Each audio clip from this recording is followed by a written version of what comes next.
دوستو اس وقت ہماری دنیا میں 50 سے بھی زیادہ مسلم دیش موجود ہیں،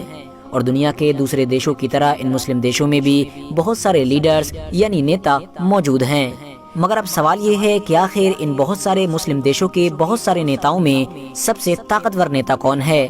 اسی سوال کا ہی جواب دینے کے لیے آج کی اس ویڈیو میں ہم آپ لوگوں کو دنیا کے 5 سب سے طاقتور نیتاؤں کے بارے میں ہی بتانے والے ہیں۔ آج کی اس ویڈیو کی مدد سے آپ لوگ یہ جان سکیں گے کہ اس وقت ہماری دنیا میں جتنے بھی مسلم لیڈرز موجود ہیں، آخر ان میں سے 5 سب سے طاقتور نیتا کون ہیں۔ سب سے پہلے تو میں آپ لوگوں کو یہ بتاتا چلوں کہ آج کی اس ویڈیو کو ہم لوگوں نے Royal Islamic strategic studies centre of Jordan کی رپورٹ کی مدد سے تیار کیا ہے۔ اس رپورٹ میں جن نیتاؤں کو دنیا کے 5 سب سے طاقتور مسلم نیتاؤں کے طور پر دکھایا گیا ہے، ان کے بارے میں یہ بھی دعویٰ کیا گیا ہے کہ یہ 5 مسلم نیتا اتنے زیادہ طاقتور ہیں کہ آج کے دور میں کوئی بھی انسان ان سے دشمنی مول نہیں لینا چاہتا ہے۔ تو چلیے بنا کسی دیری کے اس لسٹ کو شروع کرتے ہیں۔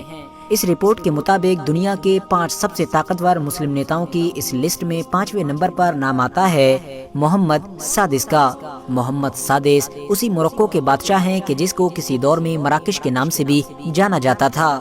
آپ محمد سادس یعنی محمد 6 کی طاقت کا اندازہ اس بات سے بھی لگا سکتے ہیں کہ وہ موروکو کے اس تخت پر پچھلے لگ بھگ 22 سال یعنی 1999 سے براجمان ہیں۔ اتنا ہی نہیں، محمد سادس کے بارے میں ایک خاص بات یہ بھی ہے کہ خونی طور پر ان کا رشتہ پیغمبر حضرت محمد صلی اللہ تعالی علیہ وسلم کے ساتھ اوپر جا کر جڑ جاتا ہے، یعنی یہ پیغمبر حضرت محمد صلی اللہ تعالی علیہ وسلم کی نسل سے ہیں۔ آپ کو بتاتے چلیں جس خاندان سے محمد 6 یعنی صادق تعلق رکھتے ہیں، یہ ایک ایسا خاندان ہے کہ جو لگ بھگ پچھلے 400 سالوں سے موروکو پر حکومت کر رہا ہے۔ اس خاندان کی سلطنت کی بنیاد 1641 میں رکھی گئی تھی۔ بات کریں اگر محمد سادس یعنی محمد 6 کے بارے میں تو ان کی عمر اس وقت 58 سال ہے۔ دوستو اب بات کرتے ہیں ہماری دنیا کے چوتھے سب سے طاقتور مسلم نیتا کے بارے میں، اور وہ ہیں king of Jordan Abdullah second. وہی عبداللہ سیکنڈ کہ جو پچھلے لگ بھگ 22 سال سے یعنی 1999 سے لگاتار جارڈن کے علاقے پر راج کر رہے ہیں۔ آپ میں سے جو لوگ بھی نہیں جانتے ہیں میں ان کو بتاتا چلوں کہ یہ وہی جارڈن ہے کہ جس کو کسی دور میں اردن کے نام سے جانا جاتا تھا۔ عبداللہ سیکنڈ کی گنتی بھی اس وقت دنیا کے سب سے طاقتور مسلم لیڈرز میں کی جاتی ہے۔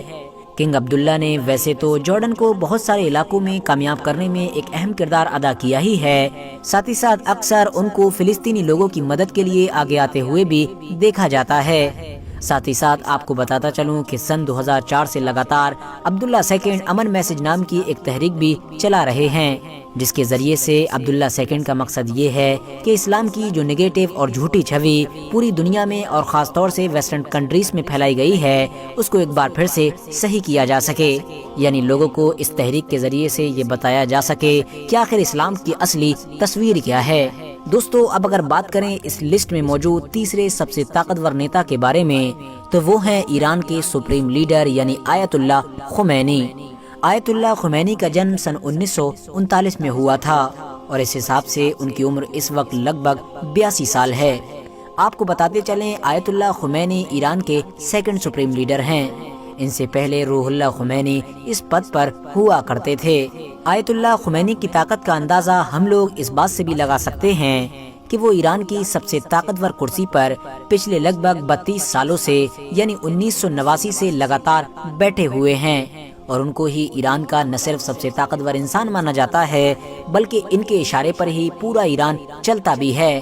اتنا ہی نہیں دوستو، آیت اللہ خمینی نے ایران کو ایک طاقتور اور مضبوط دیش بنانے میں تو اہم کردار ادا کیا ہی ہے، ساتھ ہی ساتھ اس بات میں بھی کوئی دو رائے نہیں ہے کہ آیت اللہ خمینی کو ہی اس وقت اسرائیل کے سب سے بڑے دشمن کے طور پر بھی دیکھا جاتا ہے، کیونکہ آیت اللہ خمینی کے علاوہ ہماری اس دنیا میں شاید ہی کوئی ایسا نیتا موجود ہوگا کہ جس پر اسرائیل اتنا زیادہ فوکس کرتا ہوگا کہ جتنا آیت اللہ خمینی پر کرتا رہتا ہے۔ یہی وجہ ہے کہ آج بھی وقت وقت پر اسرائیل اور ایران کے بیچ جھڑپیں بھی ہوتی رہتی ہیں۔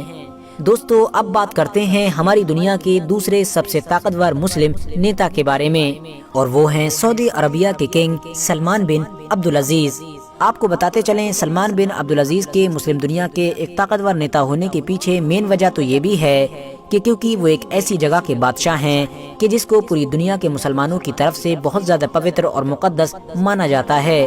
کیونکہ سعودی عربیہ میں ہی نہ صرف مکہ جیسا شہر موجود ہے بلکہ ساتھ ہی ساتھ وہ مدینہ بھی موجود ہے کہ جہاں پر مسلمانوں کے آخری پیغمبر یعنی حضرت محمد صلی اللہ تعالی علیہ وسلم کی قبر موجود ہے۔ اور شاید یہی وجہ ہے کہ سلمان بن عبدالعزیز کا دنیا کے بہت سارے مسلمانوں پر بڑا پربھاؤ مانا جاتا ہے۔ سلمان بن عبدالعزیز کی پیدائش 31 دسمبر سن 1935 کو ہوئی تھی۔ اس حساب سے ان کی عمر اس وقت لگ بھگ 86 سال کے قریب ہو چکی ہے۔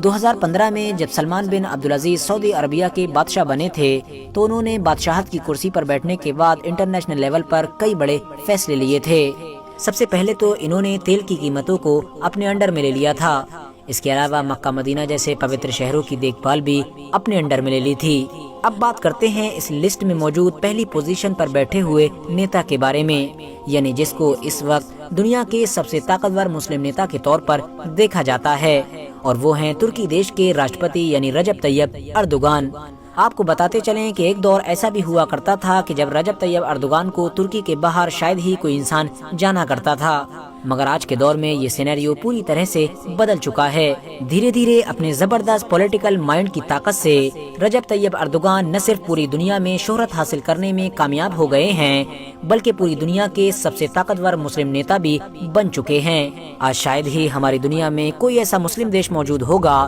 کہ جہاں پر رہنے والے مسلمانوں کے اوپر رجب طیب اردوغان کا پربھاؤ نہ ہو، ورنہ تو لگ بھگ ہر دیش میں ہی رجب طیب اردوغان اپنی دھاک بیٹھانے میں کامیاب ہو چکے ہیں۔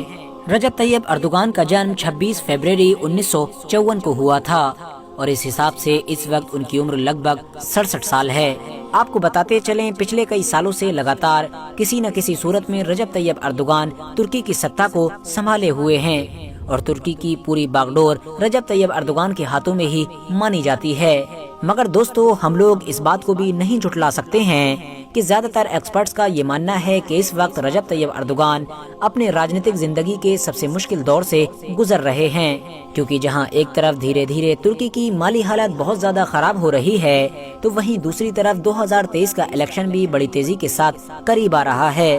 تو کہیں نہ کہیں اب 2023 کا الیکشن رجب طیب اردوغان کے لیے ایک بڑا چیلنج ثابت ہو سکتا ہے۔ فی الحال دوستو، آپ لوگ ہماری آج کی اس ویڈیو کے بارے میں کیا رائے رکھتے ہیں ہمیں کومنٹس باکس میں